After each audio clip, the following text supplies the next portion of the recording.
네, 3페이지 집합 건물의 소유 및 관리에 관한 법률. 요거는 1번에 보시면 건물의 구분 소유라고 되어 있죠. 구분 소유. 그렇죠? 네. 토지는 구분 소유가 있습니까? 없습니까?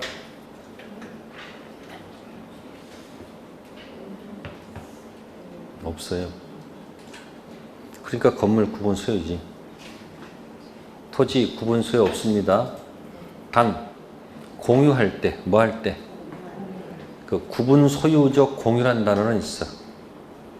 근데 토지 자체는 구분 소유란 말은 없어요. 아셨어요? 건물 일부가 구조상, 이용상, 독립성 있을 때 인정하는 것이 무슨 소유? 토지 일부가 구조상, 이용상, 독립성 그런 말은 인정하지 않습니다. 그러니까 토지는 항상 몇 필지? 1필지를 전제로 해서 시작됩니다. 건물도 한 동이 포인트인데 한 동 일부가 구조상, 이용상 뭐가 있으면 독립성 있으면 구분 소유를 인정할 수 있습니다. 자, 그러면 이제 건물의 구분 소유 물어봅시다. 자, 물리적, 객관적 완성되면 구분 소유를 취득한다. 등기해야 취득한다.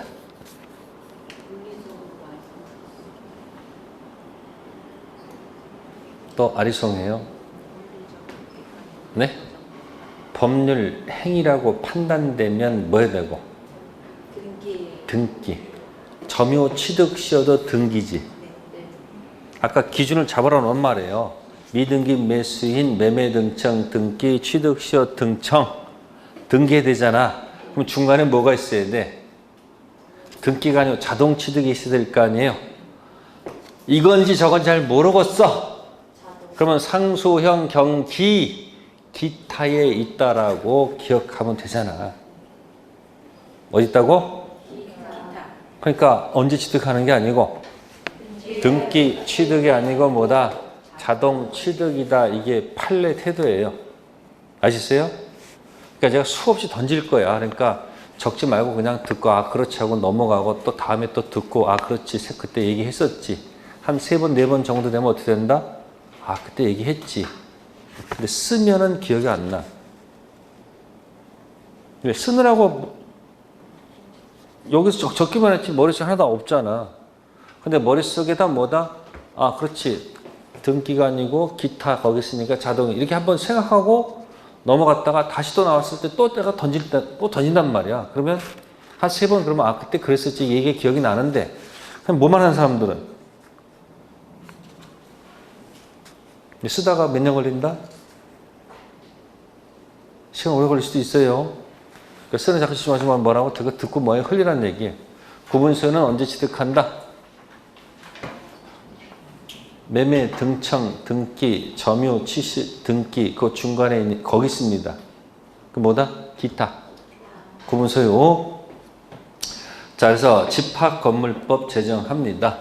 민법에 215조가 있긴 있지만 네, 민법의 215조의 건물의 구분 소유는 이렇게 옆으로 늘어진 건물을 예상해서 만들었습니다. 옆으로 101호, 102호, 103호, 104호 이렇게. 과거에 여기 뭐가 있고 공동으로 뭐가 있고 공동 수도가 있고 공동 뭐가 있고 화장실이 있고 뭐 이런 것을 예상해 만들었어요.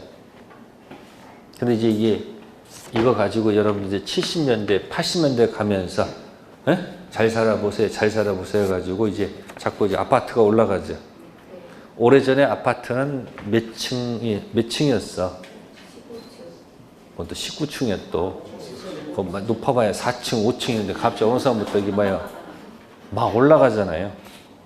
그래서 더 이상 그거 안 되겠다 해가지고 자꾸 이렇게 고층화되니까 이거 조문 하나 가지고는 규율할 수가 없잖아요.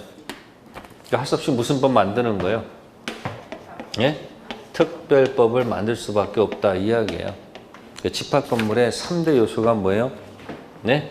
방콕, 멍콕. 방콕 하는 데가 무슨 부분? 응? 무슨 부분? 무슨 부분? 전혀 부분. 그죠? 자, 그 다음에 이제 내려올 때는 복도, 계단, 엘리베이터 타고 내려와야 되겠죠. 예? 복도 터널일 거 아니에요? 그럼 무슨 부분? 네, 공동 사용 부분, 공용 부분이라 하지요. 또 대지를 기초로 하는 거니까 당연히 무슨 사용권? 대지 사용권 세 가지로 이루어져 있는 거예요. 그래서 포인트는 전유 부분이 뭐가 되고, 만약에 A가 살고 있으면 A는 공용 부분에 대한 지분이 있을까 없을까? 있겠죠. 어떻게 결정해요? 전유 부분 면적 비율. 대지 사용권도 지분이 있을까 없을까? 있겠죠. 이것도 뭐예요? 전유 부분 무슨 비율? 면적 비율. 키워드는 일단 주하고 종 관계에 있다는 것만 기억하시면 되죠. 무슨 관계? 그럼 주종 관계 있을 때 이제 누가 움직이면, 이게 주가 움직이면 종들의 자세는 뭐예요? 같이 가야지 뭐. 그러니까 붙어서 가야 되고, 또 어디 것도 이렇게 가야 되지 않겠습니까? 이걸 일체성이라 한다. 무슨 성? 그래서 요거는 절대적 일체성. 꼭 붙어가야 돼. 분리가 안 되고. 절대적 일체성이고, 요 대지 사용권은 규약으로 달리 정하면 분리 가능성이 있기 때문에 상대적 무슨 성? 일체성이라고 표현을 합니다. 먼저 이거부터 머릿속에 기억을 하세요. 그래서 우측에 많은 조문이 있는데 13조하고 20조. 그래서 13조는 제목이 주된 전유 부분과 종된 공용 부분에 대한 지분의 무슨 성? 일체성. 20조 주된 전유 부분과 대지 사용권의 일체성. 근데 이제 13조 1항 공용 부분에 대한 공유자의 지분은 각 구분 소유자 공유자 지분은 그가 가지는 주된 전유 부분 처분에 따르죠. 근데 두 번째 항 공유자는 각 구분 소유자 공유자는 그가 가지는 전유 부분과 분리해서 공용 부분의 지분을 뭐 할 수 없다. 그리고 아무 말이 없죠. 근데 20조 2항은 구분 소유자는 그가 가지는 전유 부분과 분리하여 대상권을 뭐 할 수 없다. 네, 다만 규약으로 달리 정한 때는 그러하지 아니하다는 문구가 들어가 있죠. 13조 2항은 그런 문구가 없죠. 20조 2항은 그런 문구가 있죠. 그러니까 거기에서 상대적 일체성이라고 그러는 거예요. 분리 처분 가능성이 있으니까. 공용 부분은 뭐고요? 절대적 일체성. 그렇게 해서 일단 그 일체성부터 기억하시면 되고요. 그러니까 13조 3항이 뭐라고 돼 있어요? 공용 부분에 관한 물건 득실 변경은 등기를 필요로 합니까? 안 합니까? 자, 위에 있는 전유 부분 득실 변경만 법률 행위일 때 뭐 하면 돼요? 등기하면 자동적으로 뭐 하는 거니까? 따라오는 거니까 이건 굳이 뭐 할 필요가 없어요? 등기할 사항은 아니다. 그런 얘기예요. 그래서 몇 조하고 13조하고 20조 두 가지 먼저 비교하라. 그런 얘기고요. 자, 해놓고 이제 가봅시다. 1번 설명드렸고 2번 구조상 이용상 독립성 구분 의사에서 결정하고요. 구분 소유사가 객관적으로 표시되고 물리적 객관적 완성되면 뭐가 인정된다? 그럼 이건 자동이에요? 등기야? 자동 취득이죠. 그러니까 등기가 불요다. 그런 얘기예요. 그래서 이제 186조하고 187조 가지고 막 섞은 다음에 다음 중 뭐 등기가 필요한 것, 필요 없는 것 가지고 꼭 한 문제가 어디선가 거론될 거예요. 자, 3번 갑니다. 전유 부분은 구분 소유 대상. 네 번째, 공용 부분은 전유 부분에 속하지 않는 부분은 모두 무슨 부분? 공용 부분. 근데 이제 공용 부분도 두 가지가 있죠. 누가 보더라도 객관적으로 봤을 때 구조상 공용 부분. 복도, 계단, 엘리베이터는 누가 봐도 공용 부분이죠. 그런 건 등기부 기재할 가치가 없죠. 근데 그 밑에 거 색깔 집어넣으세요. 무슨 부분? 규약상 공용 부분. 어느 부분으로 할 수 있는데 전유 부분으로 할 수 있는 부분을 규약으로 공동사용 부분으로 하는 경우도 있다 없다? 있죠.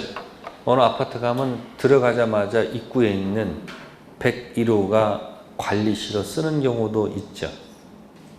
보통 대단지는 따로 뭐 만드는데 크게 건물을 만드는데 한 동짜리 이런 건물도 있잖아요. 그때는 입구가 뭐가 돼? 바로 처음 들어가자마자. 그럼 그건 뭐예요? 무슨 부분이야? 규약상 공용 부분이란 말이에요. 그러니까 남들이 헷갈릴 수가 있으니까 그건 등기부에다 여기가 무슨 부분이다. 규약상 공용 그런 취지를 갖다 적어놔야지 제3자가 불치의 손해를 받을 필요가 없지 않습니까? 거기 13조 3항은 전혀 관계없는 거죠. 13조 3항은 이미 무슨 부분이야? 전부 다 구조상 공용 부분이든 규약상 공용 이미 공용부분 돼 있는 거 아니야. 그런 건 득실 변경은 뭐 할 필요가 없는 거예요. 등기할 필요가 없는 거고, 이제 아까 규약상 공용 부분은 원래 무슨 부분이 될 수 있는데 전유 부분이 될 수 있는데 그걸 규약으로 룰로 공용 부분을 하자고 약속을 했으니까 등기부에 그 취지를 뭐 한다? 기재해 놔라. 그런 얘기예요. 자, 5번 갑니다. 전유 부분과 공용부분 지분은 절대 분리 처분할 수 없다. 무슨 성? 절대적 일체성. 대지사용권은 전유와 대사용권은 분리 처분할 수 없다. 그러나 뭐 할 수 있다? 규약으로 분리 처분할 수 있으니까 뭐다? 상대적 일체성. 네. 그 다음에 이제 관리단하고 뭐가 나와요? 관리인이 나옵니다. 단하고 인은 다르죠. 단체죠. 그러면 구분 소유자 전원으로 구성되는 단체. 그게 무슨 단이다? 구분 소유자 전원입니다. 전원으로 구성되는 단체고요. 요거는 뭐죠? 관리단은 당연 설립입니다. 뭐라고요? 당연히 설립되는 겁니다. 네. 그러면 단체가 형성되면 정기적으로 모여서 또는 뭐요? 임시적으로 모여서 네? 집회를 합니다. 무슨 집회? 정기 집회, 임시 집회를 통해서 무슨 사업을 하자 말자 결정을 해야 되겠죠. 그래서 이 관리단 집회는 일종의 의결기관이다라고 생각하면 돼. 무슨 기관? 국회랑 똑같습니다.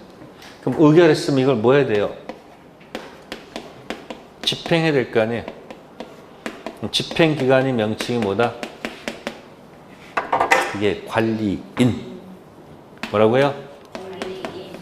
그러면 관리인은 똑똑해야 되죠. 그러니까 여기 사는 구분 소유자가 될 수도 있고 이 안에 임차인도 될 수가 있고 바깥에서 될 수도 있죠. 그래서 모일 필요가 없다. 네, 요거는 모일 필요가 없다. 꼭 구분 소유자일 필요는 없다는 거예요. 필요가 없다. 이렇게 조문에 적혀 있고 관리인이 일을 잘하는지 못하는지 그것도 감독을 좀 해야 되는 돼요. 무슨 기관? 감독 기관이 필요 안 필요해요? 이게 뭘까요? 네? 무슨 위원회? 관리위원회도 있다 이야기예요. 그러면 감독하는 사람은 어디서 뽑아야 돼요? 점유자 중에서 뽑으면 안 되지. 어디서? 이건 특별한 약정이 없으면 어디서? 고분 소유자 중에서 선임해야 됩니다. 그래서 글자 조심하세요. 단하고 뭐하고 인, 또 관리위원회. 네, 그래서 10번 8번 있네요. 7번 구분 소유자 전원 당연 설립 의결 기관입니다. 단체. 그 다음에 관리인은 집행기관. 똑똑해야 되기 때문에 구분 소유자가 10명 이상일 때 선임이 강제가 돼 있고 구분 소유자일 필요가 없다. 근데 밑에 9번에 집행기관, 감독기관은 구분 소유자 중에서 선임한다는 것. 10번 규약관리단 기본 규칙이 됩니다. 집회는 정기집회와 임시집회가 있습니다. 정기집회는 회계연도 종료 후 3개월 이내, 임시집회는 관리인이 필요시 소집할 수 있고 정족수는 5분의 1. 12번 의무 위반자 조치 상린관계 위반했을 때 첫 번째가 무슨 정지? 행위 정지 또는 사용 금지, 경매 청구 들어갈 수 있는데 조심할 것은 각 구분 소유자가 하면 안 됩니다. 누가 하는 게 아니다. 각 구분 소유자가 아니죠. 누가 하는 거예요? 관리인 또는 뭐야? 지정 구분 소유자. 무슨 사예요?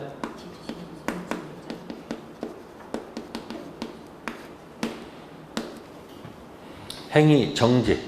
그러니까 가서 위층 상린관계 위반됐을 때 그 직접 가셔서 요구하면 안 됩니다. 그럼 나중에 뭐가 생겨요? 싸움 생기잖아. 그때는 어디를 통해서? 거기 어디를 통해서? 관리 사무실 전화해가지고 지금 그런 행위가 안 되도록 해달라고 뭐예요? 이렇게 부탁, 간접으로 가야지 이게 뭐예요? 싸움이 나지 않습니다. 직접 가면 나중에 요즘 성질들이 전부 다 욱욱해가지고 뭐예요? 가끔 살인사건도 일어나잖아요. 왜? 감정이 뭐 하다 보니까? 격하다 보니까. 그래서 조심하셔야 됩니다. 그래서 각 구분 소유자가 가서 하면 안 되고 관리인 또는 결의 지정된 구분 소유자가 가서 하는 거예요. 만약에 각 구분사는 맨날 싸움 날 거 아니에요. 맨날 싸움 날 거 아니에요. 그러니까 할 수 있는 게 아닙니다. 재건축 의결 정족수는 5분의 4.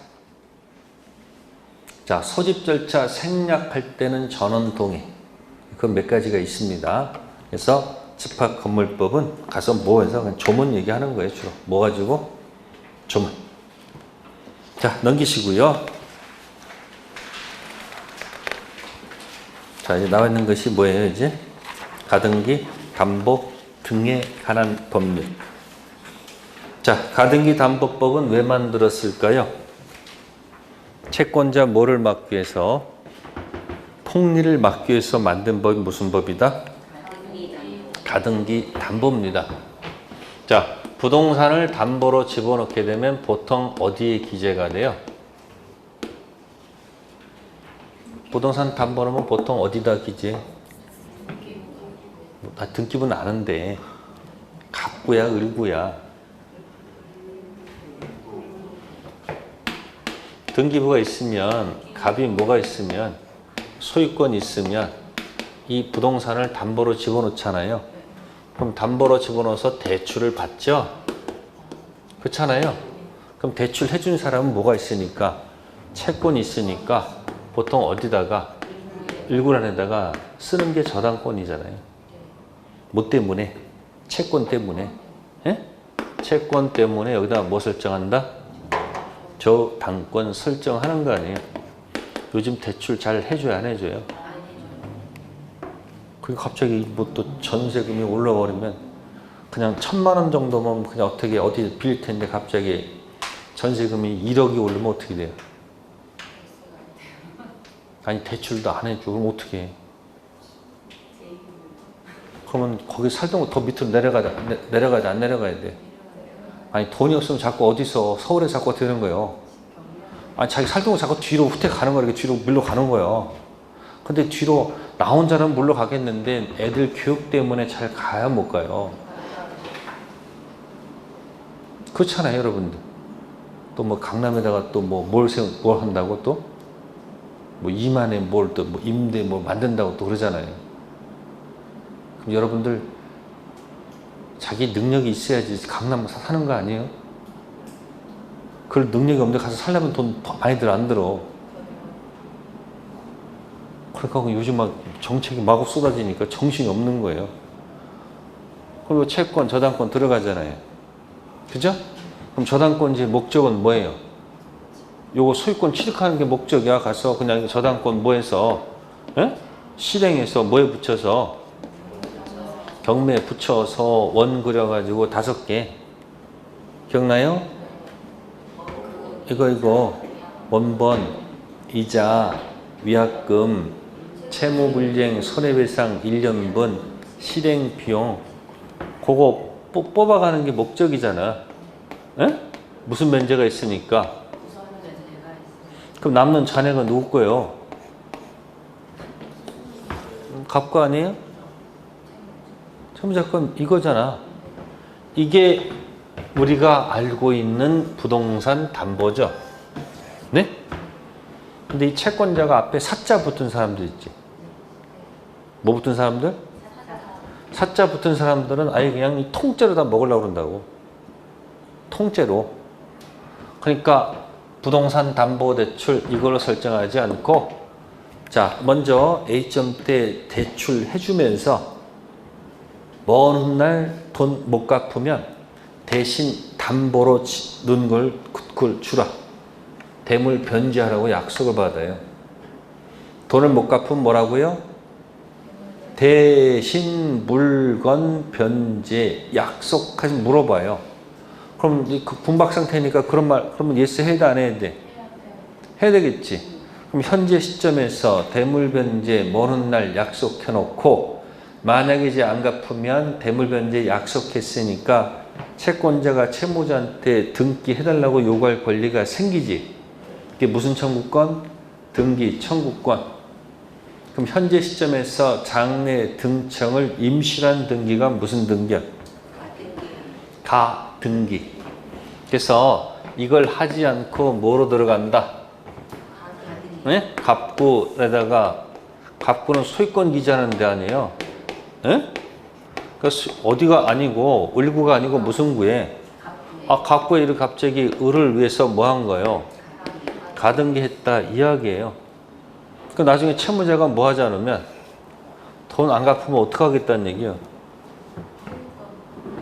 아니, 무슨 등기 하겠다는 얘기다. 무슨 등기 하겠다. 본 등기 하면 될 거 아니에요. 그럼 본 등기 하게 되면 순위가 뭐 한다. 순위가 소급하잖아요. 그럼 날라가잖아. 그럼 아까 여기서 이 토지 가격이 3억인데 돈 빌린 건 2억이야. 해보니까 얼마가 남았어 그래도. 그럼 1억이라도 건질 수 있는 가능성이 있잖아. 근데 여기는 얼마짜리 빌려 쓰고 2억 빌려 쓰고 3억짜리 토지가 그대로 퉁으로 다 들어가 버리잖아. 그럼 이 채권자 뭐가 있는 거예요? 폭리가 있잖아. 그러니까 가등기 막을 수는 없으니까 여기서 이제 가등기에서 뭐 하기 중간에 본등기 하기 전에 청산하고 가져가세요. 청산.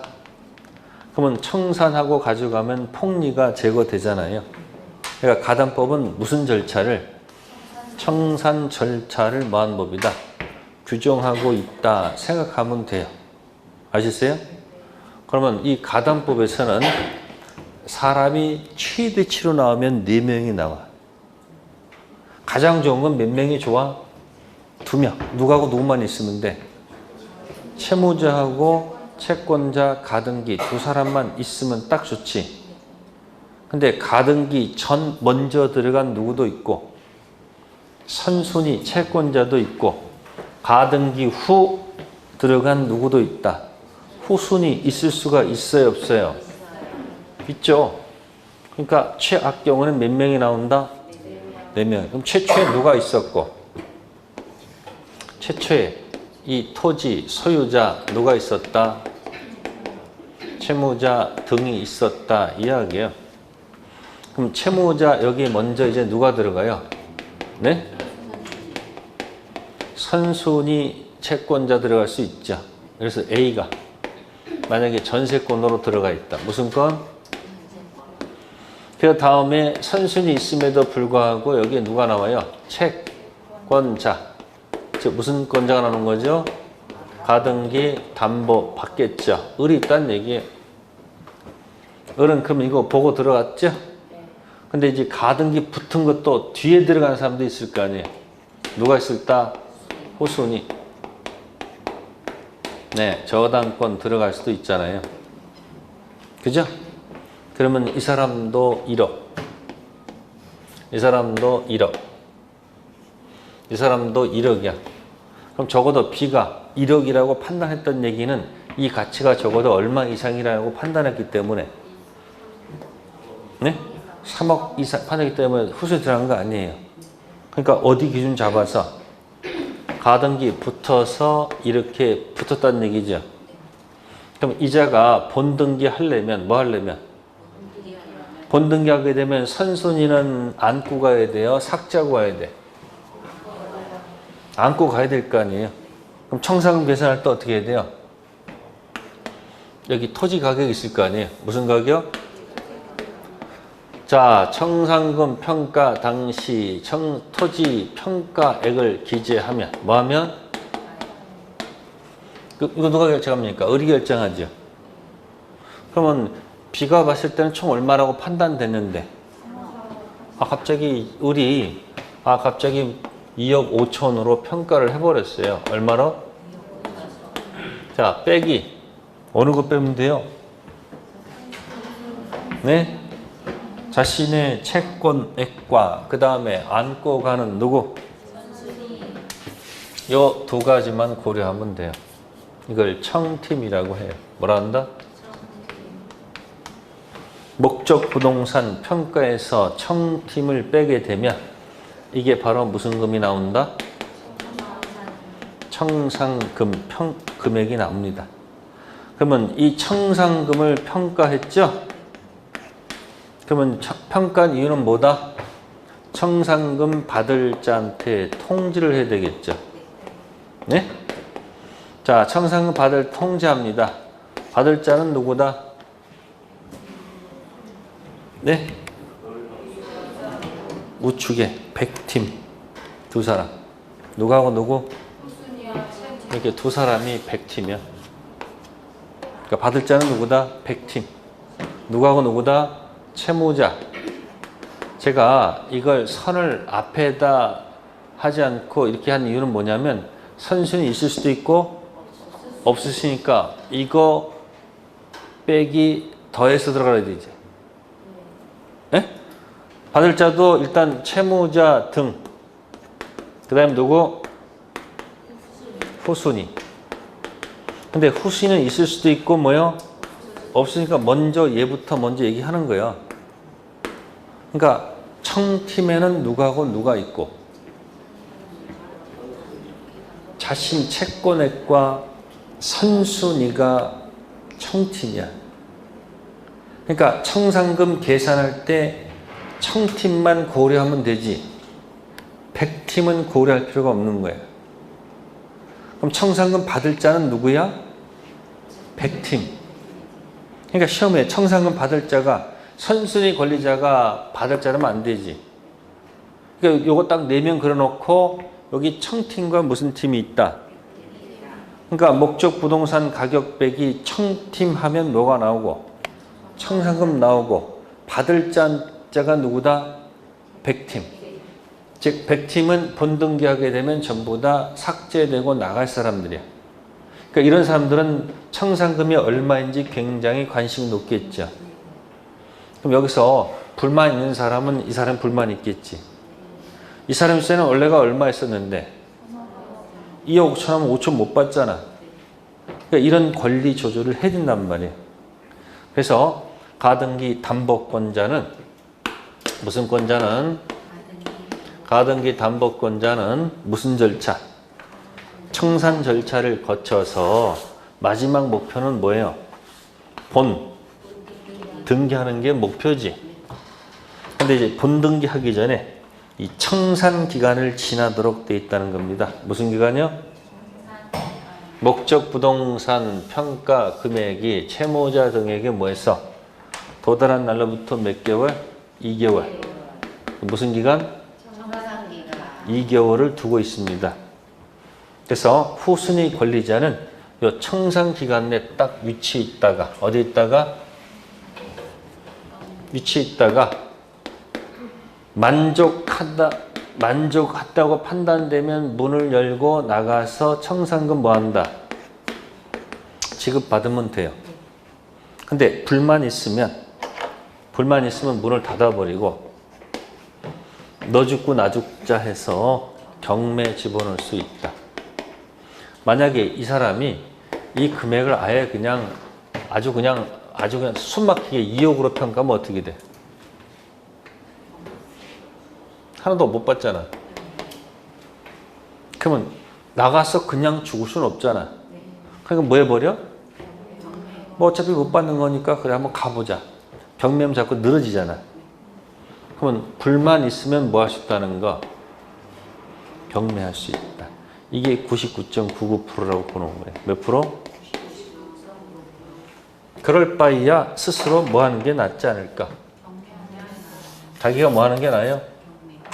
경매하는 게 낫지 않아요? 그죠?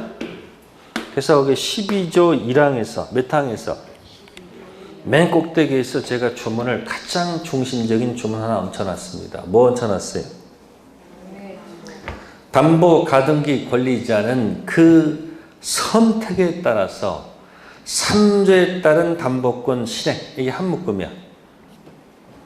3조에 따른 담보권 실행, 이게 뭐냐면 가등기, 청산, 본등기. 이걸 선택하거나 또는 담보 목적 부동산 경매를 뭐 할 수 있다? 청구할 수 있습니다. 이 경우 경매에 관해서는 담보 가등기 권리를 뭐로 본다? 그래요. 담보 가등기는 뭐로 간다? 저당권.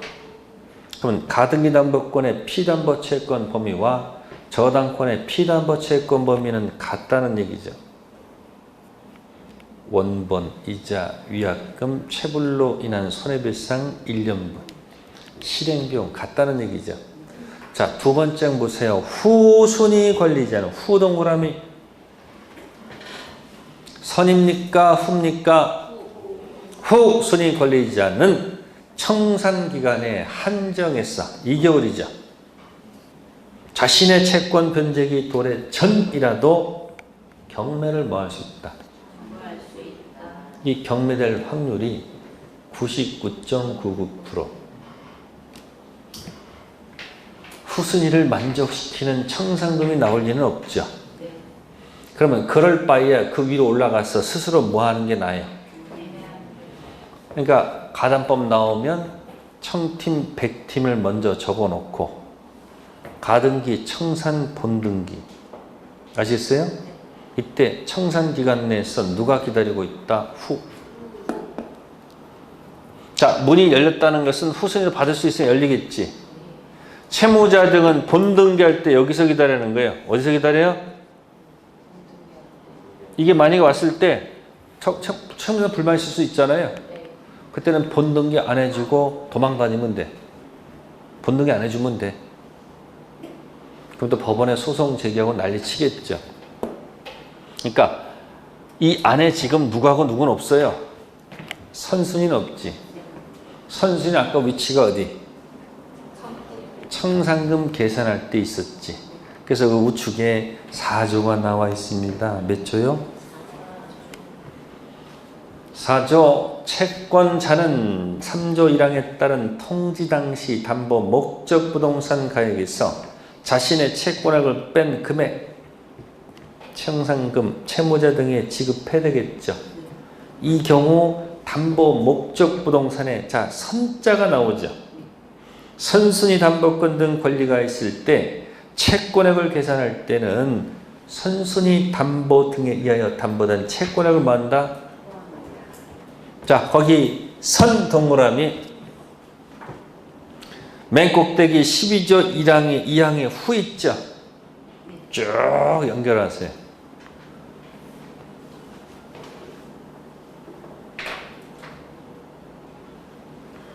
표시들은 잘 해놓는데 가서 이해가 돼야죠. 그러니까 청팀에는 누구를 포함시킨다? 선후가 아니고 누구만? 선. 그러면 백팀은 누구하고 누구야? 받을 자는 후순위 권리자랑 채무자 등이다. 그런 얘기예요. 이 두 가지만 선후 위치만 파악하면 가담법은 맞힐 확률이 높습니다. 그리고 가담법 틀릴 이유도 없습니다. 사례 문제 나와도 답이 뻔하거든요. 가등기, 청산, 본등기. 후순위 불만이 있으면 청산기간 대기. 채무자 등은 어디 대기? 본등기. 불만이 있으면 터트리면 되는 거예요. 그래서 자, 서술 봅시다. 1. 가등기 담보, 양도 담보, 환매, 재매매, 예약 등 가등기 담보법 뭐 한다? 적용한다. 메뉴의 제목이 뭐예요? 메뉴의 제목이 뭐예요? 가등기 담보 등자 있죠? 그 등 속에 양도, 담보도 있고 환매도 있고 재매매, 예약 등등등등이 있다. 그런 얘기예요. 자, 02. 가담법 목적과 적용 범위. 출발이 무슨 대차에서 출발한다? 소비대차. 그 다음에 채권자 뭐가 있고 폭리가 있을 때 등기 등록된 것일 때 적용하죠. 그래서 가끔 매매대금 채권 가지고 가등기하면 이 법을 적용하지 않아요. 공사대금 채권 가지고 가등기해도 이 법을 적용하지 않습니다. 이 법은 반드시 무슨 대차로부터 출발한다? 소비대차 채권에서 채권자 폭리 있고 등기 등록 있을 때 적용합니다. 자, 중요한 것이 3번에 있습니다. 가등기 담보권 실행은 두 가지가 있습니다. 무슨 실행과? 사적 실행, 가등기, 청산, 본등기 절차 또는 자신이 경매할 수 있죠. 왼쪽 청산금 평가할 때 누구는 고려한다? 100팀 후순위 권리자는 고려할 필요가 없죠. 자, 청산금 받을 자에게 통지하죠. 거기 사람 두 사람 있네. 누구누구? 채무자 등 후순위. 얘들이 누구요? 얘들 100팀이야. 무슨 팀?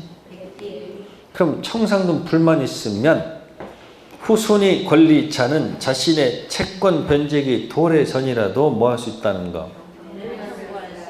경매할 수 있습니다. 예외죠. 오늘 언제 경매해야 돼요? 변제기 도래하고 이행 지체에 빠졌을 때 경매하는 거 아니야. 근데 후순위는 자신의 변제기 도래 전이라도 단 무슨 기간 내에서? 청산기간 내에서 던질 수 있잖아요. 다음 청산기간 기간 후 청산금 지급하면 되죠. 근데 여기 못 건너가지. 후순위가 먼저 뭐 할 거니까? 경매할 거니까. 만약에 경매 넘어갈 수 있겠죠. 채무자 불문 있으면 적절한 청산금 받을 때까지 항변권 들어가죠. 여기 100팀이 전부 다 반항하는 거죠. 자, 우측에 공적 실행. 가등기 담보권자가 경매 신청하면 가등기 담보권자는 뭐로 본다? 저당권은 무슨 면제 받아요? 자, 가등기 담보는 채권액이 기재가 안 돼 있습니다. 채권액을 신고해야지 배당해 줍니다. 저당권은 채권액이 기재가 돼 있잖아요. 알아서 배당해 줘. 근데 가등기 담보는 채권이 기재가 안 돼 있잖아요. 그러니까 법원에서 네 가등기가 순수한 가등기인지 담보 가등기인지 신고해라. 신고해야지 뭐 하겠다? 배당해 주겠다. 그러니까 저당권보다 더 불리한 거예요. 자, 우측에 5번, 6번 있죠? 5번, 6번을 크게 원으로 하셔가지고 자, 거기다 적어놓을 말이 청팀이요, 100팀이요? 무슨 팀? 후순위 권리자, 담보, 가등기 후 들어간 저당권자, 전세권자, 담보, 가등기 권리자를 말하고 채무자 등에는 채무자, 물상 보증인 있고 용감한 제3자 있죠. 가등기 붙은 부동산을 산 사람은 용감한 사람이죠. 그러니까 이 가담법 출제 방법은 뭐다? 청팀, 100팀. 부동산 가격 빼기 청팀. 받을 자가 누구? 100팀. 그 100팀 자기가 못 받으면 불만 있을 거 아니에요. 그러니까 후순위 권리자는 어디에 위치해 있고? 청산기간. 불만 있으면 터트려 경매. 확률이 몇 프로? 그러니까 가등한목권자는 빨리 경매하는 게 낫지. 만약에 진행이 되면 채무자는 어디 위치? 본등기자. 그래서 청팀하고 무슨 팀? 100팀. 요거 맞춰가지고 계속 문제 풀면 그 소리가 그 소리. 네, 하나 남았죠? 잠시 쉬었다 할까요? 네? 무슨 법? 부동산 침명법. 잠시 쉬었다 하겠습니다.